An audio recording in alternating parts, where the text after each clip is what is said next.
பரவாயில்ல, மோட்டர் விட்டு ஒயரிங் போட்டுட்டேனா அப்படின்னு சொல்லிட்டேன். அப்படியே எனக்கு கண்ணு முன்னாடி அடிச்சுட்டு அதே எனக்கு ஒன்று பயந்துட்டாப்ல.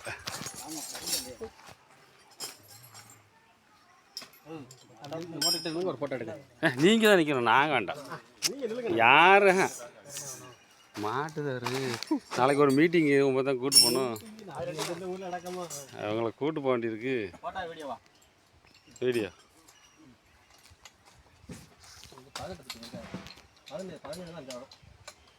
ஒன்று தான் இருக்குது. பானி இடம்லாம் ஒன்று தான் இருக்கும். எல்லா கட்சியும் 2 இருக்கும். பெரிய பவர் மட்டும் ஒன்றா 5 இருக்கலாம்.